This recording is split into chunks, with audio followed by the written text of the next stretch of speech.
Hola, buenas noches, ¿qué tal están? Quizás colaboran un poco con el tema de cuando los demás compañeros se agreguen. Vamos a continuar con la clase que dejamos eh, inconclusa la semana pasada y que tiene que ver con los procesos endogenéticos y exogenéticos. Habíamos visto en gran parte los procesos endogenéticos, básicamente vulcanismo y tectonismo o fallamiento como se le conoce también, y habíamos comenzado a ver un poco de los procesos exogenéticos, ¿no? Principalmente tienen que ver con procesos de movimientos en masa e inundaciones. Si bien es cierto, vimos un poco lo de movimientos en masa, pero me gustaría ahondar un poco más porque estos son los principales fenómenos, amenazas que afectan a la población, ya sea en las ciudades o también en las zonas rurales, ¿verdad?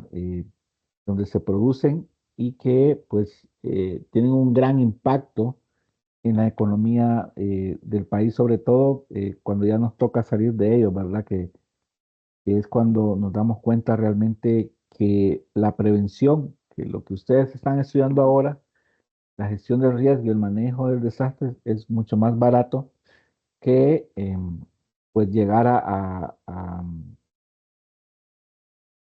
rehabilitar o a invertir en poder habilitar estos nuevos sitios. La otra vez estaba viendo un análisis que se hace y por cada dólar que se invierte en, en esta parte de la prevención, pues el país se ahorraría $15 en inversión por remediación, ¿no? Entonces, si sopesamos eso, es un valor muy bajo realmente el tema de la gestión y el manejo del desastre versus ya la respuesta que se le pueda dar. Y hablando un poco de esto, aparece un término que ahora, y ustedes lo van a ver ahora, lo hemos incluido en el nuevo plan de la maestría, que son las acciones anticipatorias, ¿no? Quizás ya han escuchado un poco el tema, pero las acciones anticipatorias son algo más global que solamente la prevención, ¿verdad? No es solo que hagamos estudios que nos estimen cuáles son las zonas más susceptibles a inundarse o a deslizarse, sino cómo la comunidad se puede empoderar de esta información y puede hacer su parte hacia una gestión mucho más integral del riesgo, ¿no?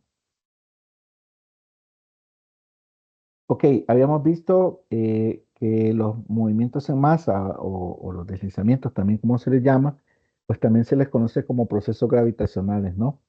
Básicamente estos ocurren en una ladera o en una vertiente, como se le conoce también, y consiste en el movimiento o en el desplazamiento de materiales que se mueven básicamente por efecto de la gravedad y que pues generalmente la gravedad influye más que todo cuando este cuerpo o esta masa de roca se encuentra saturada o tiene un peso que desequilibra las fuerzas em, estabilizadoras, que en este caso, si lo vemos desde el punto de vista físico, pues serían las fuerzas normales, la gravedad, que es influenciada por el peso, ¿no?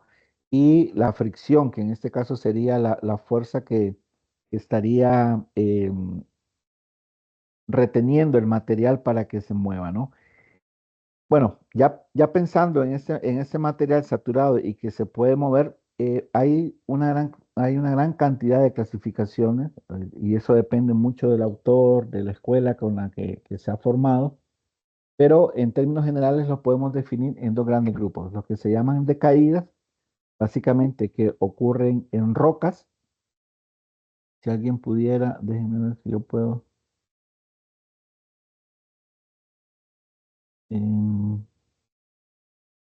¿No? ¿Todo bien?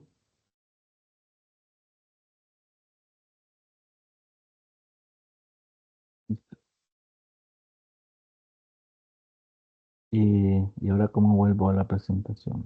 No lo sé. Ok. Entonces, vamos a tener dos grandes grupos que son las caídas o falls, como se conocen en la literatura anglosajona, que básicamente corresponden a dos principales tipos de movimientos, ¿no? Que son los desprendimientos y los vuelcos.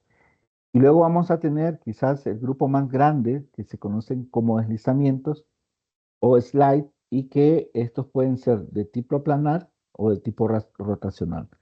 Recuerden que cuando hablamos de tipo planar o rotacional nos referimos a la superficie de deslizamiento, la forma que pueda tener la superficie de deslizamiento.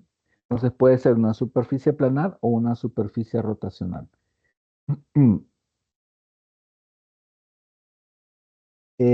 Existe una clasificación que fue propuesta hace mucho tiempo, si se fijan, en 1978 por un geomorfólogo llamado o de apellido Barnes, y este señor hizo quizás la clasificación más actualizada para ese tiempo, ¿verdad? Pero que se sigue manteniendo incluso en la actualidad sobre los tipos de movimientos, ¿no? Y él los clasificó a partir de la composición del material que lo formaba y también de el tipo de superficie de deslizamiento, ¿no?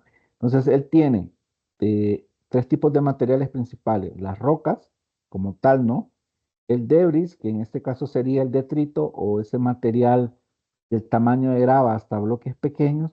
Y por último, la tierra, que sería básicamente pues esas masas de tierra, o mejor dicho, las masas de rocas alteradas que ya han generado un suelo, ¿no? Y a partir de eso, pues él pudo definir con observaciones de campo eh, al menos 6 tipos de movimientos, ¿no? Dentro de los de caída o falling, están básicamente afectan o únicamente afectan a las rocas, y lo que producen es em, caída de rocas, ¿no? En cuanto a los topplings o a estos vuelcos, básicamente pues pueden afectar eh, rocas o columnas de rocas cuando la roca pues tiene esta forma como columnas, ¿no? Como bloques, y también puede afectar a los debris o a los detritos, que también pueden estar formados por bloques grandes de material alterado. Ya cuando nos comenzamos a entrar en los deslizamientos, vamos a tener los deslizamientos que pueden ser básicamente de tipo rotacional, que van a afectar tanto rocas como suelos, y dentro de estos pueden haber deslizamientos traslacionales, cuando básicamente son masas de rocas que están sobre un depósito de suelo alterado, que se deslizan en una superficie plana. Vamos a tener flujos de detritos, o mejor dicho, deslizamientos de detritos, cuando tengamos una superficie circular. Y también puede ocurrir para grandes masas de suelo que se mueven formando quizás movimientos tipo reptación, ¿no? Y también podemos tener eh, desprendimientos laterales o espaciamientos laterales que van a estar condicionados básicamente por la forma como fue depositada la roca. Es decir, si no son estratos horizontales, sino estratos verticales, pues estos se van a mover en la dirección de la pendiente que lo arrastre, ¿no?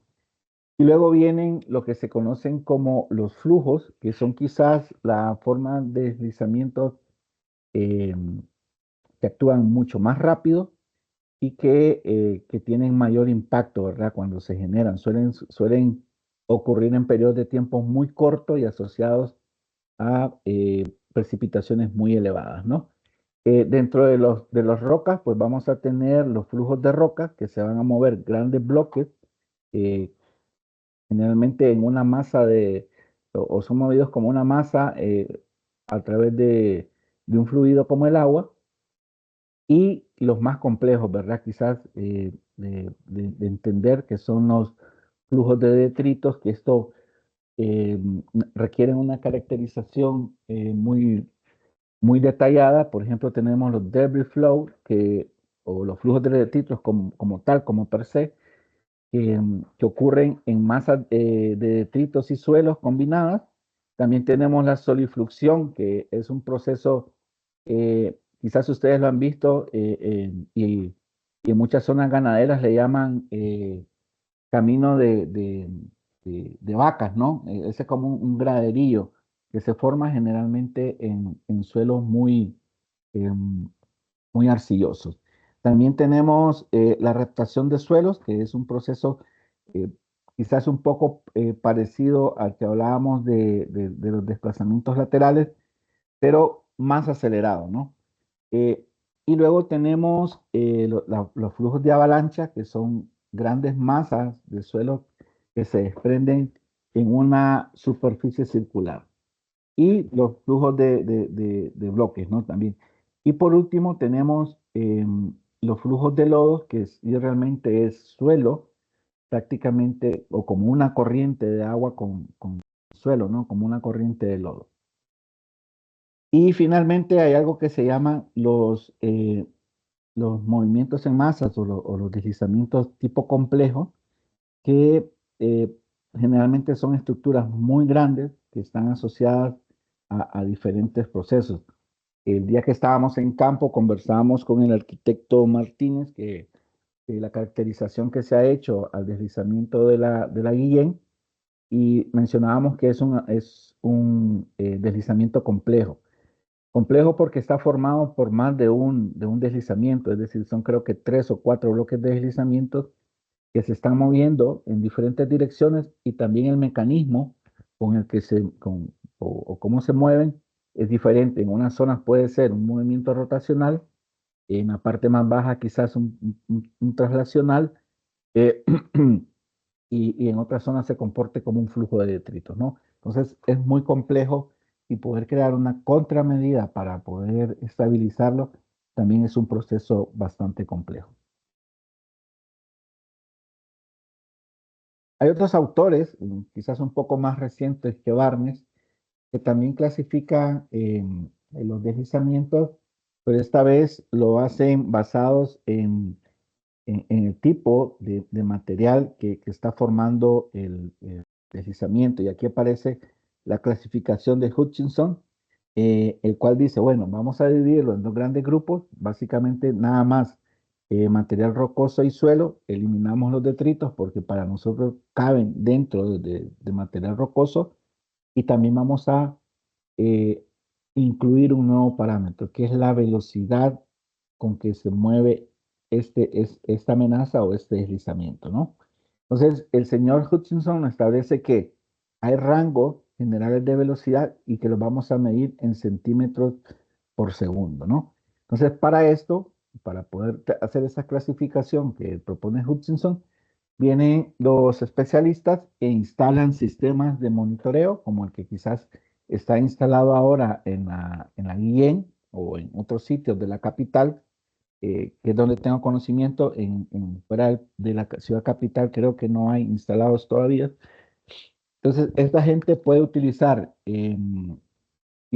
piezómetros, perdón, inclinómetros, que son básicamente un tubo en el cual usted introduce un instrumento que le va a indicar qué tanto se ha deformado ese tubo, ¿no? Usted lo mide, por ejemplo, hoy, luego el sábado, y usted puede medir qué tanto se ha deformado y en función del tiempo usted puede calcular la tasa de movimiento de ese deslizamiento, ¿no? Hay otros sistemas que son un poco eh, más útiles en el sentido de que pueda estar midiendo en tiempo real. Eso le va a decir a usted, por ejemplo, si en 24 horas se movió 4 centímetros, en qué momento específico de esas 24 horas se movió más y en qué momento se movió menos, ¿no? Entonces usted puede asociarlo también, si tiene un piezómetro junto, que si hubo un aumento en el nivel del freático, pues puede asociarlo también a una lluvia específica, ¿no? Y decir, bueno, este deslizamiento con 40 milímetros de lluvia por 3 horas, pues se mueve 4 centímetros. Un ejemplo, ¿no? Eh, entonces, el señor Hutchinson nos clasificó en movimientos rápidos, movimientos lentos, según el rango de velocidad con el que se muevan. Hay unos movimientos que se mueven, perdón, hay unos desplazamientos que sean mucho más rápidos, por ejemplo, los desprendimientos de rocas, que son muy rápidos, pueden ocurrir en segundos. En cambio, por ejemplo, los deslizamientos traslacionales pueden ser procesos que duren hasta 1 o 2 semanas, o puede ser un día. Y hay quizás los deslizamientos traslacionales pueden durar años en irse moviendo. Entonces, en función de esto, Hutchinson los clasificó en estos diferentes tipos de movimientos, ¿no? Otros criterios de clasificación tienen que ver con la litología o el material que conforma esa ladera, ¿no? Podemos encontrar materiales rocosos, es decir, rocas que están únicamente sostenidas por el equilibrio que puedan tener la masa como tal, ¿no? En relación a la gravedad y a las fuerzas de fricciones que la sostienen, y los materiales que están o materiales de baja consolidación, que eso se refiere más a la cohesión. ¿Y qué es la cohesión? Bueno, la cohesión es una propiedad mecánica de los suelos que está relacionada con la capacidad de que los granos que lo forman puedan estar adheridos, ¿no? Y mientras más material arcilloso pueda contener esta masa del suelo, pues de cierta forma la cohesión va a ser un poco mucho mejor, ¿no? En suelos muy arenosos, pues la cohesión es muy baja, ¿no? También tiene que ver con la superficie de rotura. Habíamos hablado que hay superficies planas, circulares e irregulares, ¿no? Eh, las planas y las circulares son un poco mucho más teóricas, ¿no? Generalmente las superficies de deslizamiento son irregulares. Y esto tiene que ver por el tipo de material, ¿no? Generalmente hay algunas que son como dentadas, es decir, se están sosteniendo porque es tan irregular que se está generando un esfuerzo de empuje por parte de la gravedad que intenta arrastrar al material y la fuerza de fricción que lo sostiene, que cuando la fuerza de empuje supera, perdón, a esta fuerza de fricción, pues se rompe esta superficie como dentada, y es donde se aceleran rápido los deslizamientos. A veces dicen, se volvió a activar la falla, eh, se volvió a activar el deslizamiento, ¿no? Y es eso, que está pasando por ese proceso de una superficie irregular que en un momento queda, por así decirlo, trabada. El empuje está ejerciendo el esfuerzo, y luego se rompe y se vuelve a mover, ¿no? Y se vuelve a trabar. Y así va hasta que realmente ya la gravedad o el empuje que se pueda generar ya no mueve esta masa, ¿no? Luego también se pueden clasificar basados en el tipo de forma, Minor, dígame, tengo una pregunta. adelante. Entonces ahí esa falla que está arriba de las cuevas de Tabla B, Ah, ajá. ¿cree que nos puede brindar una mejor información acerca de esa falla? Porque la reparan, vuelven a rellenar, a llenar y luego la falla vuelve como a su estado a un desnivel de la carretera. Sí, fíjese que desconozco mucho el contexto. Creería, no sé, estoy seguro que quizás usted ya ha pasado más y lo conoce mejor, que por ahí hay alguna alcantarilla, ¿no? Y esa alcantarilla es la que, si se rompe, llena o satura la masa del suelo que conforma toda la terracería de la calle, y por eso es que constantemente se está moviendo, ¿no?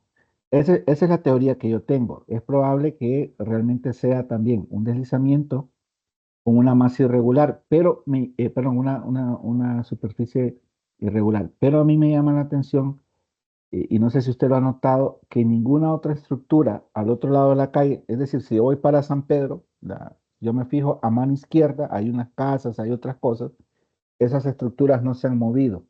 Entonces, si fuera un deslizamiento mucho más grande que se está moviendo por ahí, también esas casas o los postes se desplazarían. Pero no sé usted, cuénteme, quizás usted ha visto algo más. Es cierto, solo es la parte de la carretera porque las casas, e incluso hay árboles cerca y no se ven con inclinación o se ven como centímetros desplegados o desplazados, perdón, de su punto de inicio. Entonces sí es bastante interesante esa parte que solamente es la carretera como que sube y luego baja y tiene sus desniveles. Claro, y fíjese que yo sí le voy a contar la experiencia de un lugar que sí conozco, porque estuve en él y conozco con detalle, o por lo menos es mi idea, ¿verdad? Salida a Danlí, allá por un poquito adelante de Uyuca, hay una, ok, ya lo aceptaron, ¿verdad? Hay hay una zona que constantemente se está deslizando, no sé si han pasado, es la famosa falla del kilómetro 16 que le llaman. Em, en esta zona, justo baja una quebrada, se construyó una alcantarilla. La alcantarilla, creo que la tubería, si no mal recuerdo, tiene una tubería de 16 pulgadas, em, justo en donde entra la quebrada, y luego sale hacia una tubería de 36 pulgadas, un poco más grande, ¿no? Justo donde está la- esta tubería de entrada más de menor diámetro, dejaron como un hueco, ¿no? Un hoyo. Cuando llueve mucho, el agua baja con mucha velocidad, obviamente arrastra mucho material, intenta pasar por esa tubería de diámetro pequeño. eh, la capacidad hidráulica de la tubería no es la suficiente, es decir, no puede pasar todo el agua como debería, entonces se comienza a formar una pequeña laguna. Esta laguna se va llenando, claro, la tubería también se va llenando de material, entonces se va reduciendo más la capacidad hidráulica, va subiendo el nivel de la laguna, llega justo a todo el material de la terracería, lo inunda, lo satura, perdón, y fuácate, se mueve, ¿no? Y vuelve a pasar, la reparan y se vuelve a mover, ¿no? Y si usted va donde está el cabezal de la tubería, esa parte nunca se ha movido. Está un poquito más abajo del nivel de la terracería y nunca se ha movido. Evidentemente, el trabajo allí quizás más adecuado sería, en principio, pues hacer una caja puente o una estructura hidráulica que deje pasar todo el agua que viene cuando llueve, mejorar la terracería, y yo creería que eso sería la solución, ¿verdad? Quizás pueda hacer lo mismo que pase en esta zona de Tabla B. Quizás hay que hacer ese análisis primero, pero hay que ir a campo. Con esto les quiero decir que tenemos que ir a campo, tenemos que enlodarnos, tenemos que caminar, bajar, subir, medir para poder entender. Alguien creo que tiene encendido su micrófono, si me colabora, por favor.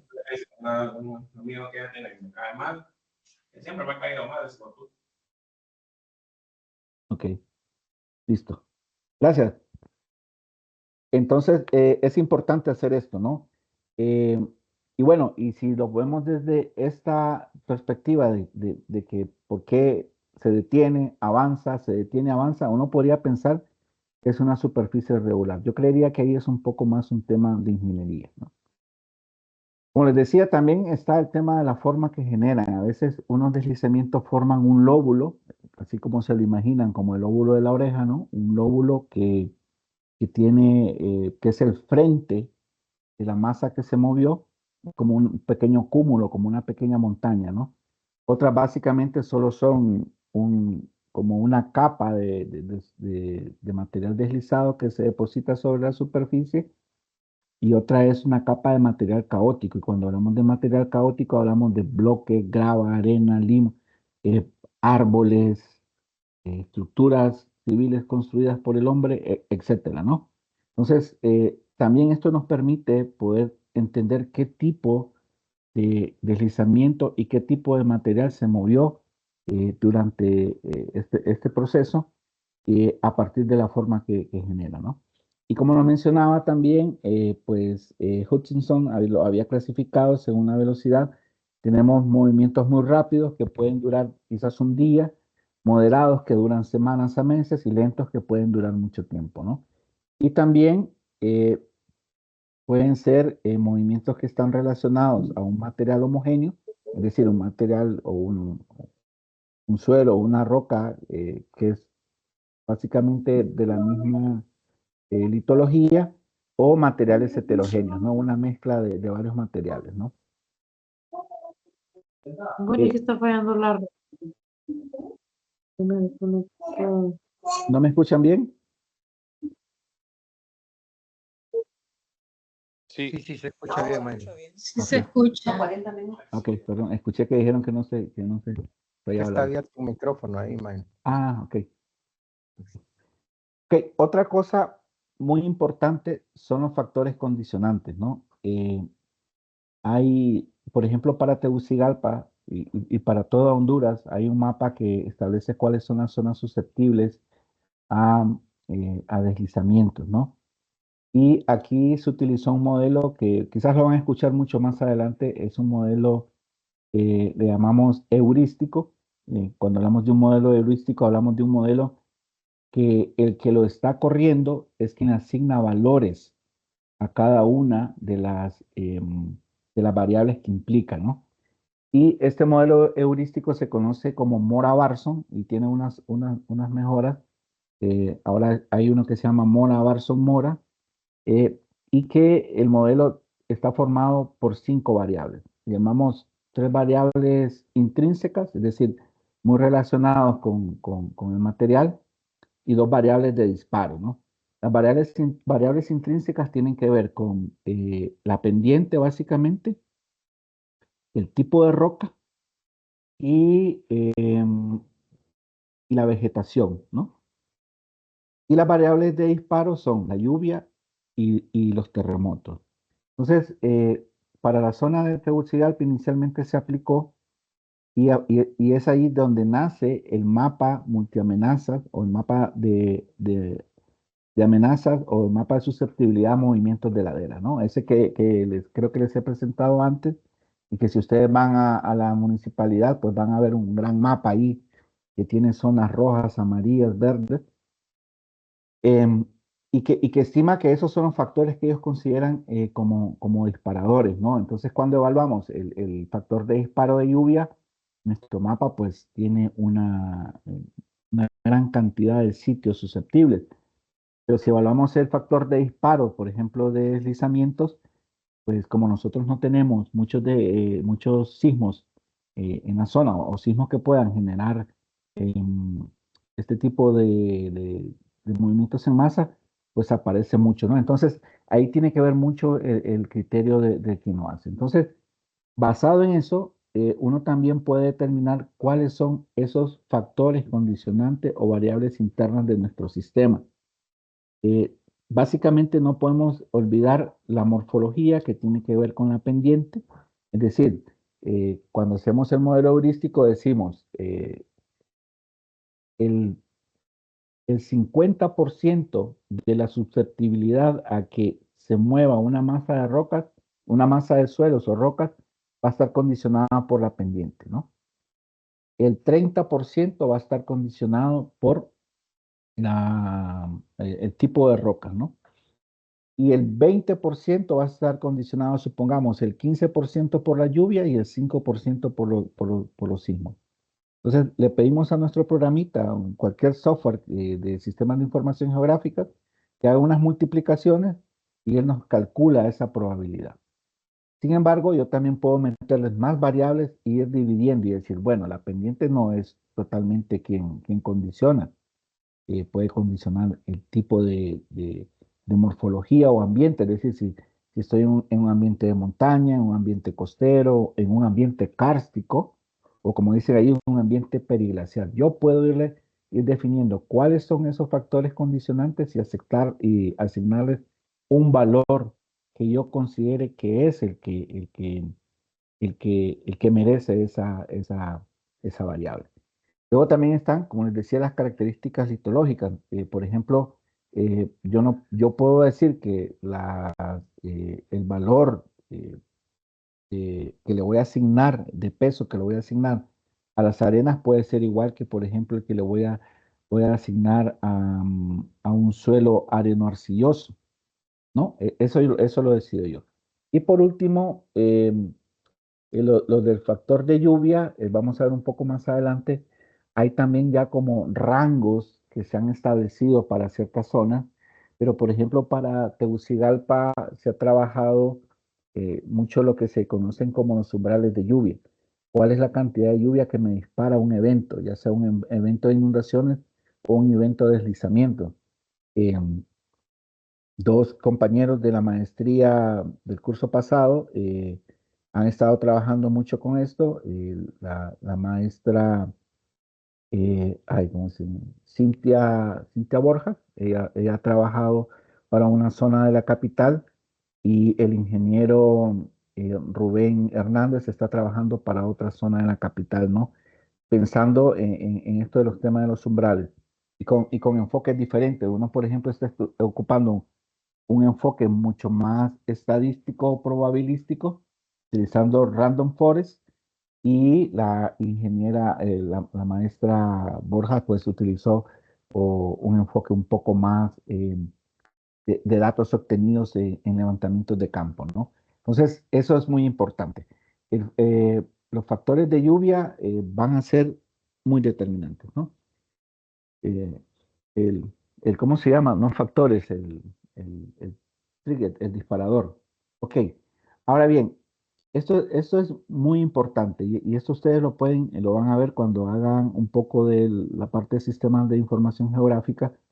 Ustedes pueden calcular la pendiente y hay rangos ya establecidos de pendiente para decir y asignarles ese valor que yo les decía, ¿no?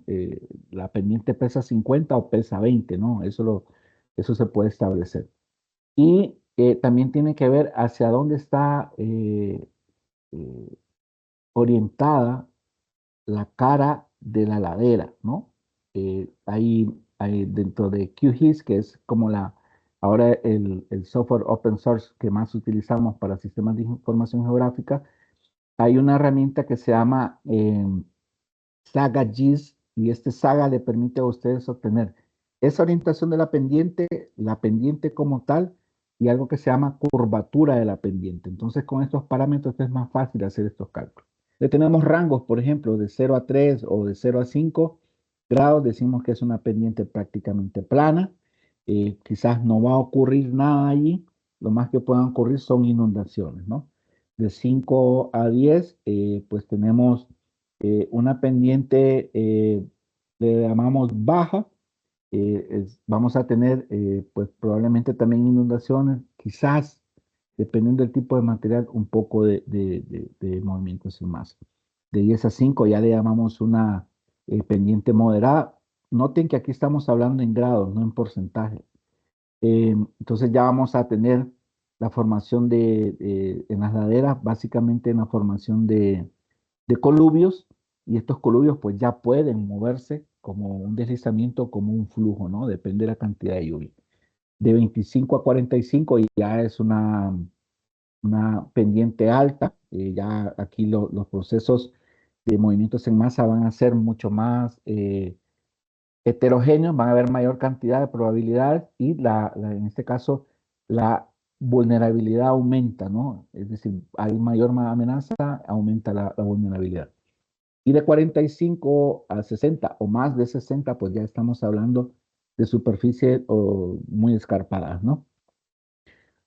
Solo quiero hacerle una aclaración para que lo guarden en sus anotaciones.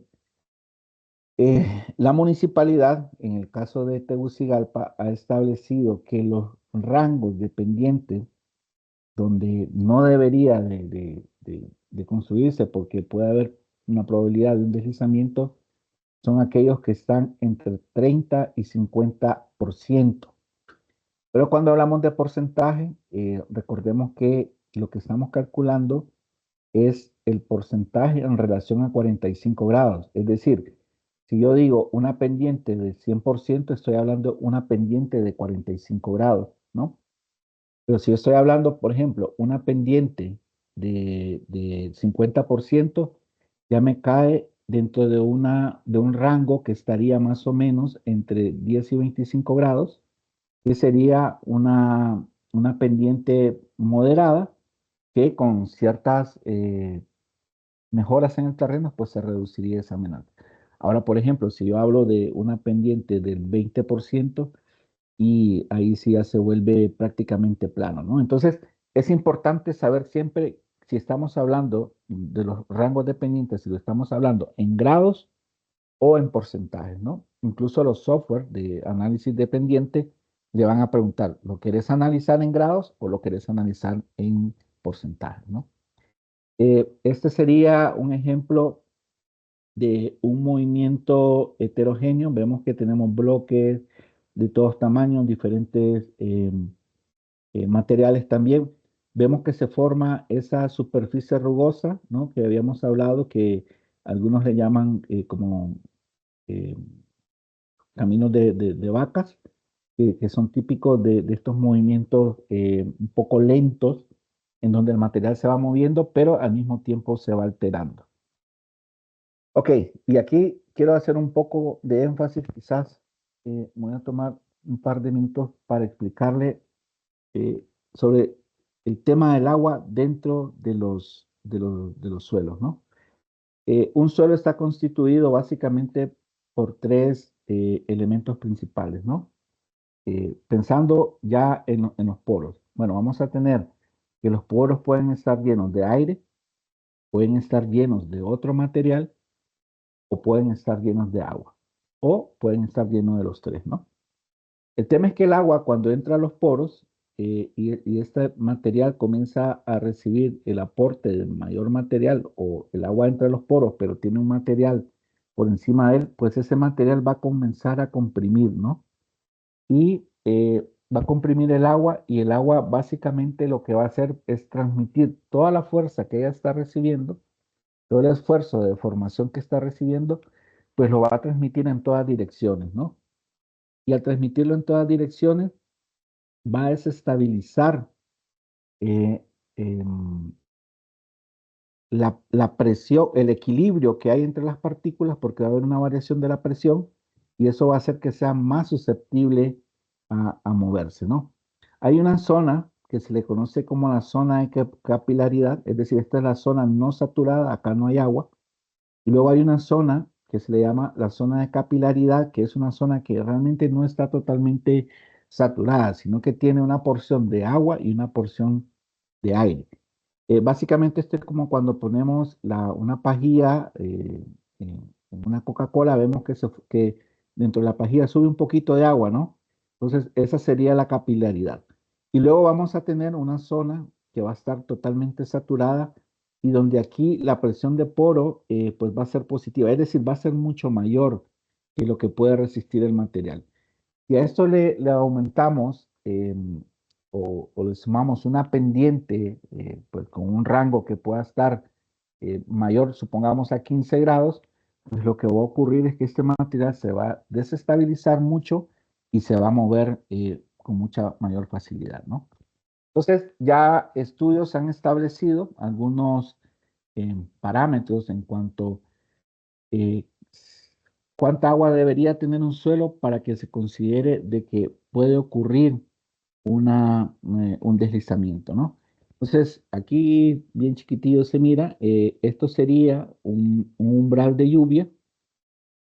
Aquí tenemos la lluvia en milímetros, es decir, cuánto se registra y cuánto debería ser también, esta es la lluvia acumulada, perdón, es decir, cuánta lluvia llueve en un periodo determinado. Por ejemplo, para los sistemas de alerta temprana se utilizan umbrales de lluvia de 10 días acumulados y acá tenemos la lluvia diaria, es decir, cuánto cae en un día. Por ejemplo, si tenemos una lluvia acumulada entre 100, de 100 milímetros, y una lluvia diaria media de 100, pues de 100 milímetros, pues vamos a tener que van a ocurrir deslizamientos aislados, ¿no?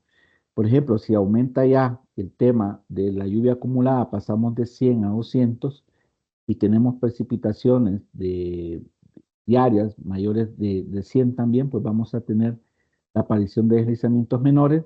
Si ya pasamos en un rango acumulado, es decir, en 10 días, imagínense que todos los días llueva 100, ¿no? Entonces esto se va acumulando. Vamos a tener deslizamientos severos y ya cuando tenemos acumulaciones de lluvias mayores incluso a 500 milímetros, estamos propensos a que ocurran desastres, es decir, deslizamientos muy grandes. Ahora bien, el doctor Elías García, que probablemente también sea profesor de ustedes, eh, él en su tesis doctoral trató de establecer los umbrales de lluvia para deslizamientos como disparador de deslizamientos para Tegucigalpa y según la data que analizó, que en este caso fueron la lluvia diaria y la lluvia acumulada, tanto de la estación Toncontín como la estación de la universidad, estableció que el rango de lluvia acumulada que que dispararía estos deslizamientos menores y severos debería ser un poquito más de 250 milímetros acumulados en 10 días. ¿Qué significa esto del acumulado? Bueno, puede ser que hoy lluevan 180, ¿no? Y mañana llovieron solo 5, pero el agua sigue infiltrando, ¿no? Sigue llenando los poros del suelo. Y pasado mañana o dentro de 4 días vuelven a llover 80 milímetros, ¿no? Entonces, el agua que ya entró ya está dentro de la masa del suelo y esto es como un pistón, le sigo inyectando agua, entonces va a ser mucho más pesado. ¿Por qué? Porque el agua que entró inicialmente ya rebasó, en cierta forma, está en el límite de equilibrio entre la masa del suelo y la pendiente, entre la gravedad y la fricción, ¿no? Y los 80 que llegan después desestabilizan todo el sistema y se dan los deslizamientos. Ahora imagínense que llovieron 500 milímetros en 10 días. Eso me da la opción de que lluevan 50 milímetros por día, pero hay veces que llueven más, ¿no? Por ejemplo, la última lluvia registrada en Ciudad Universitaria fue de 85 milímetros, ¿no? Y 85 milímetros de lluvia, créanme que es un montón de agua. Son 85 litros de agua en un metro cuadrado, ¿no? Eso es una gran cantidad de agua. Ahora imagínense en un área de 100, no sé, de 1000 metros cuadrados, cuánta agua hay en el suelo. Y la mayoría de esa agua va a entrar, ¿no? Entonces, ahí les dejo la idea. Y también se han establecido algunos periodos en los que ocurre con mayor frecuencia los deslizamientos, ¿no? Entonces, nosotros decimos, viene invierno, fijo que se va a deslizar algo, ¿no? ¿Pero por qué? Bueno, en principio porque el suelo en el periodo seco, pues ha perdido el agua que contenían los poros, ¿no?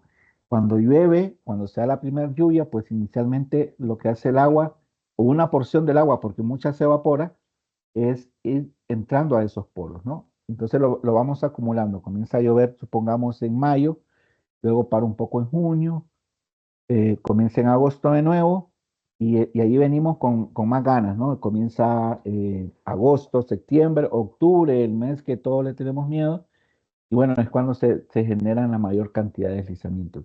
Y eso lo podrían ver ustedes en la tesis de la maestra Borjas, porque ella hizo ese análisis, ¿no?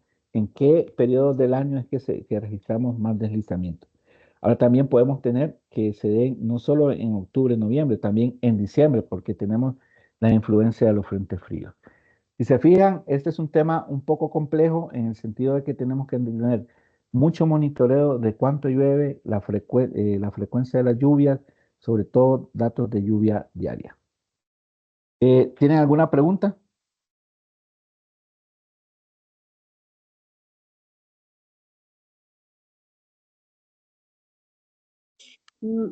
Buenas noches. Buenas noches. No es pregunta, es más que todo, bueno, Ajá. me imagino entonces que en este tipo de movimientos en masa, cuando hablamos de deslizamientos y estamos viendo este tema que dice de la precipitación acumulada, tiene, igual se suma otro factor como la parte de la cobertura, que es muy importante en este tema para que se Claro. genere deslizamientos. Sí, es interesante porque muchos autores consideran, o incluso es de conocimiento popular, que si hay vegetación no va a haber deslizamiento, pero recordemos que la vegetación se vuelve un factor de peso, ¿no? Ahora ya no tendremos solo el peso generado por la masa de agua saturada, tenemos la vegetación, ¿no? Entonces, es interesante, pero también en apoyo a la vegetación, recordemos que la vegetación juega un papel muy importante frente a la erosión. ¿Qué significa esto? Que si bien es cierto, la masa del suelo va a ser un poco más pesada por la vegetación, pero también la alteración y la erosión que pueda tener el suelo va a ser reducida. ¿Qué quiere decir eso? Que va a reducir probablemente movimientos en masa tipo flujo de lodo, ¿no? O flujo de detritos, que son generados a partir de que esos detritos o ese suelo es removido por la erosión en zonas de pendiente bastante alta.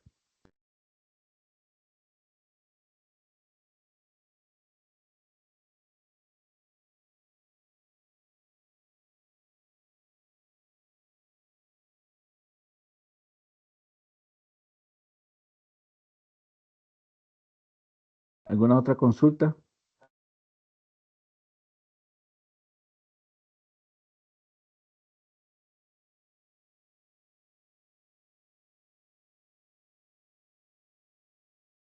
¿Todo bien?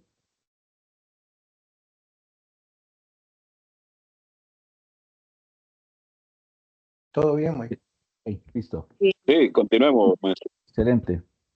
Ok, ahora vamos a ver el otro tipo de proceso exogénico que ocurre, que tiene que ver mucho también con el tema este de, mm, de, de las lluvias, ¿no? En este caso son las inundaciones. Bueno, básicamente podemos tener dos tipos de inundaciones. Una que estén relacionadas directamente por la lluvia, es decir, las que son básicamente esta ecuación, perdón, precipitación escorrentía, ¿no?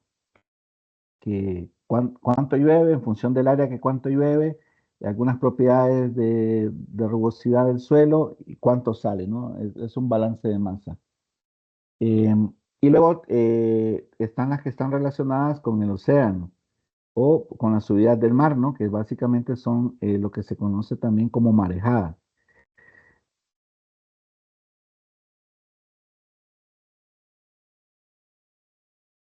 Perdón. Eh, entonces, esta es una estadística que hice hoy en cómo podemos dividir eh, las, las inundaciones, ya sea meramente relacionadas a la precipitación escorrentía o, o las relacionadas con las inundaciones costeras.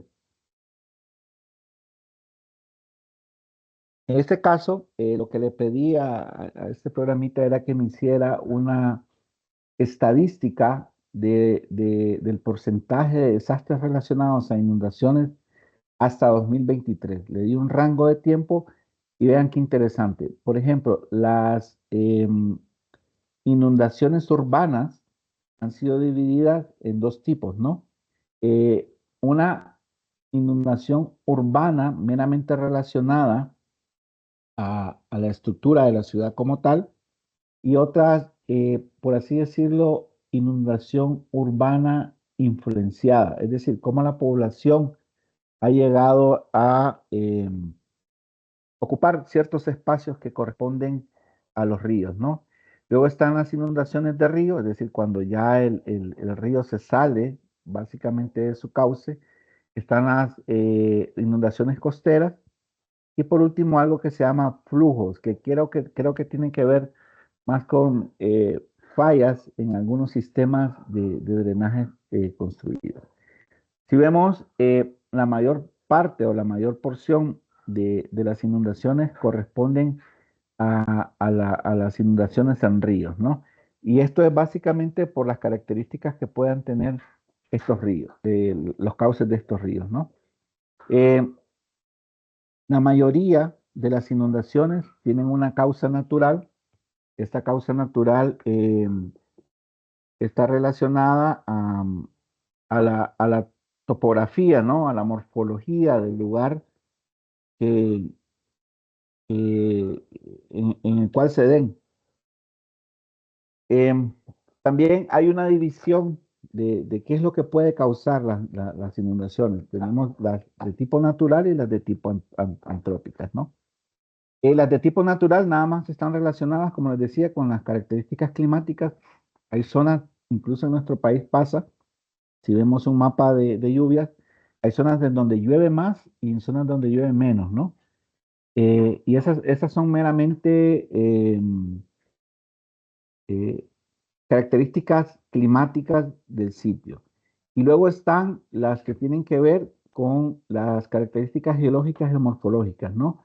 Básicamente en zonas planas, en zonas de valles, en zonas muy próximas al océano, ¿no? Incluso en zonas donde el nivel freático es muy superficial y donde se dan pues subidas de este mismo que ayuda a aumentar las inundaciones. Y luego están las antrópicas, que esas sí somos culpables nosotros, que van desde la impermeabilización del suelo, es decir, cuando construimos nuestra casa, pues el techo capta una gran cantidad de agua, muchas de nuestras casas no tienen colectores de agua lluvia, toda esa agua cae eh, en un suelo que no tiene la capacidad de infiltrar, entonces supongamos el 10% infiltra y el resto se mueve como escorrentía, ¿no? Entonces, ahora imagínense una ciudad como Tegucigalpa que no tiene sistemas de recolección de agua lluvia muy adecuados, pues se inunda mucho más fácil. Como nos mencionaba la ingeniera Torres, la reducción de la cobertura vegetal es un factor muy importante porque la vegetación, eh, dentro del ciclo del agua, estimamos que la vegetación captura al menos el 12% de la lluvia. Es decir, si llovieron 20 milímetros, el 12% de eso va a quedar dentro del follaje de la planta. Otro porcentaje, el 10%, va a bajar por el tallo de la planta. Es decir, ya perdimos 22% de la lluvia y cuando logre llegar al suelo, pues ya no va a llegar con un daño tan dramático, erosivo. Luego queda contenida en las hojas o en la maleza que hay y pues puede infiltrar lentamente, ¿no? Otra cosa es cuando se hace la rectificación de los cursos de agua, y les puedo contar la experiencia, no voy a decir, pero en una zona de la capital hicieron una rectificación de un curso de agua y bueno, cuando vino el invierno, la zona que se suponía había quedado adecuada para poder construir, pues no, el río volvió a tomar ese cauce natural, por así decirlo, que tenía e inundó esa parte, ¿no? Y es un problema que tuvieron que construir obras secundarias para evacuar el agua. Obstrucción de los cursos de agua, muchas veces creemos que una presa, pues aparte de tener una función de generación de energía eléctrica u otra, pues generalmente también tienden a ser de esas obras que nos afectan. Las zonas anegables, yo les voy a mostrar aquí unos mapas, ya están definidas cuáles son esas zonas anegables en donde se dan mucho las inundaciones, ¿no? Este es el mapa, por ejemplo, este mapa fue generado por CIAT de cuáles eran las zonas más susceptibles en Honduras a inundarse. Si se fijan, corresponden básicamente con valles, con zonas muy planas, pero también con ríos muy importantes, es decir, ríos que tienen caudales bastante interesantes. Em, y luego acá les muestro este mapa también elaborado por la municipalidad, en donde se presentan cuáles son esas zonas con mayor susceptibilidad a inundarse, ¿no? Ya cuando uno hace un zoom sobre esto, se da cuenta de que esta amenaza está asociada principalmente al río Choluteca, al río Chiquito, pero también tenemos, por ejemplo, quebradas como la Orejona o incluso en la zona que le llaman em, los Jucos, ¿no? Que se inundan mucho porque la capacidad hidráulica de los cauces ha sido rebasada. ¿Y de qué depende eso? De que gran cantidad del agua que llega a estas corrientes proviene de esas zonas impermeabilizadas, ¿no? Calles, bulevares, techos, malls, parqueos, todas esas estructuras que no permiten infiltración de agua, pues el agua tiene que buscar un lugar y generalmente es las zonas más bajas y son las que más se afectan, ¿no? ¿Alguna consulta, chicos? Pero, por ejemplo, digamos, esta zona de inundación, estos mapas de riesgo de inundación no contemplan, digamos, el análisis de periodos de retorno, sino que base a Bien, Te decía nada más en la parte de infiltración. Sí, no, sí, este solo es básicamente escorrentía, precipitación escorrentía, ¿no? Sin embargo, los de la municipalidad sí ya contienen periodos de retorno. El periodo de retorno que están utilizando para esto creo que son 25, 50, 100, 250, 500 y 1000 años. Este no sé de qué periodo de retorno es. Le debo el dato de ese periodo de retorno.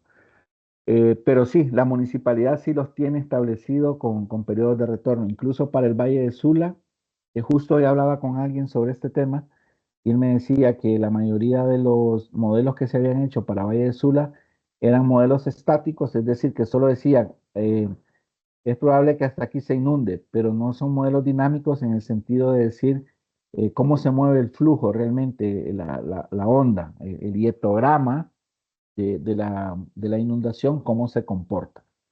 Pero para la municipalidad sí le puedo asegurar, y yo creo que si está el ingeniero Darwin también nos podría comentar un poco, están construidos con periodos de retorno.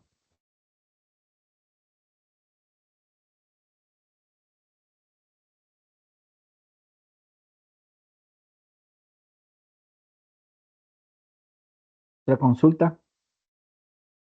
Bueno, en mi caso, quería añadir a todo esto que usted señalaba de que hemos reducido increíblemente, ¿verdad? Que al final es un aspecto más de tipo antrópico, la capacidad de drenaje, vaya, en las grandes ciudades.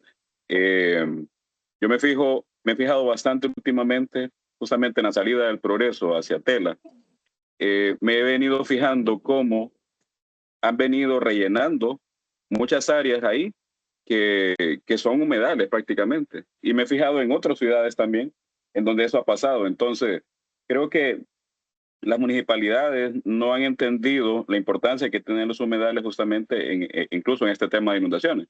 Aparte, ecosistémicamente tienen muchos beneficios, porque vamos al ir rellenando estos sitios, cuando llueve también, esa agua que se puede infiltrar y que reduce la velocidad, también tiene un impacto, porque ahora con ese montón de relleno que estamos teniendo, sobre todo en la orilla de las carreteras, le estamos también reduciendo esa capacidad de infiltración al suelo.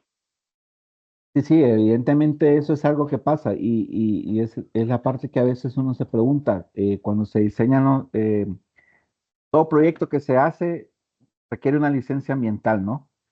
Y entonces uno se pregunta en qué parte de la licencia o del licenciamiento ambiental nos deberían de pedir cómo vamos a compensar esa impermeabilización, ¿verdad? Porque ese es el tema, o sea, el agua no importa, no importa, pues se puede poner cualquier cosa, el agua siempre va a buscar cómo irse a un punto y ese punto generalmente va a ser el punto más bajo y se va a acumular y después se va a ir moviendo siempre a un punto un poco más bajo y es así como se van a generar las inundaciones.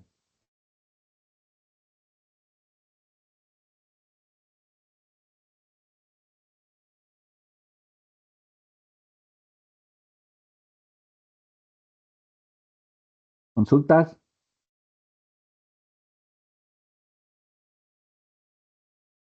Bueno, yo creo que no les robo más su tiempo. Igual la presentación queda allí, está quedando grabada. El día de mañana vamos a tener la clase que tiene que ver con perfiles geológicos y mapas geológicos. En el laboratorio vamos a aprender a construir ahí un pequeño perfil geológico. Y bueno, eh, un anuncio ya como ya más de coordinación. Chicos, estábamos revisando con Carla el tema de los documentos. Creo que hasta ahora tenemos 9 personas que nos han traído. Quizás para el sábado sea más, como les diría, más fácil que solo traigan. Eh, a ver, la carta de compromiso original, o sea, firmada por ustedes, lo de las notas, las fotografías y con lo del título, pues ya nos mandaron una copia, ¿verdad? Al revés y al derecho, yo creo que con eso estamos. Yo después le regresaría toda esa documentación a usted, menos las fotos, que esas sí quedan guardadas. Pero el tema de los De, lo de, la, de la constancia de notas originales sí lo requerimos.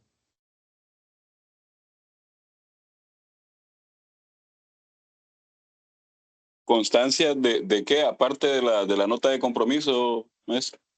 Las de notas que usted ya me entregó, esas ya están. Es que usted, el historial académico, perdón, eso. Ah, ya, entiendo.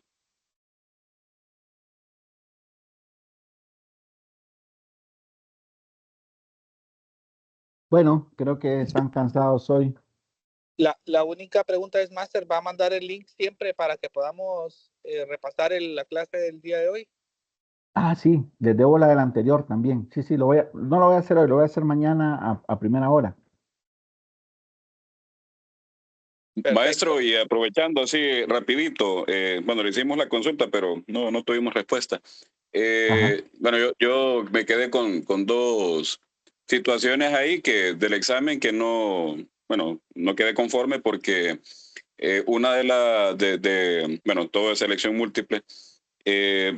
Vi una que es de los 4 estratos, que había un agregado, que había arenisca, y que esa prácticamente yo desde que la vi dije, a mí me parece que ninguna es correcta, pero no había una opción para poner ninguna es correcta, porque todas eran, o sea, me sonaba ilógico, pues, sentido común. Entonces, y cuando me voy a hacer la revisión del examen, dice que ninguna es correcta, pero no hay ninguna opción, no había ¿En ninguna serio? opción en esa. Sí, o sea, que dijera ninguna es correcta. Entonces, por lo tanto, ahí sí dije yo no estoy de acuerdo en esa. Y otra, A mí me pasa exactamente lo mismo.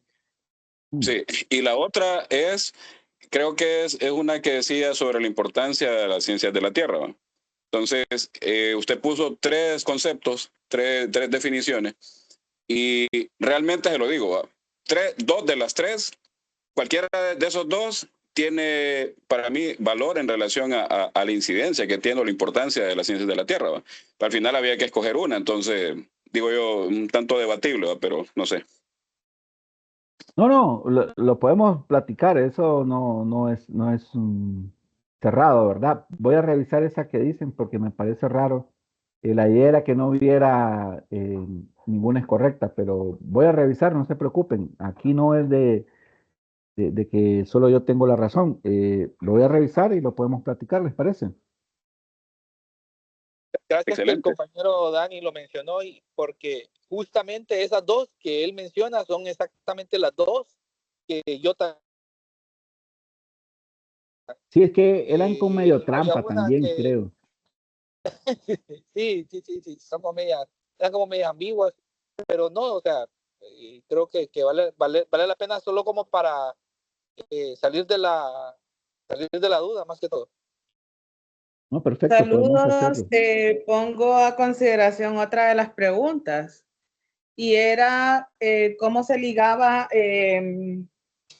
todo esto con otras ciencias, era como la parte holística de la gestión de riesgos.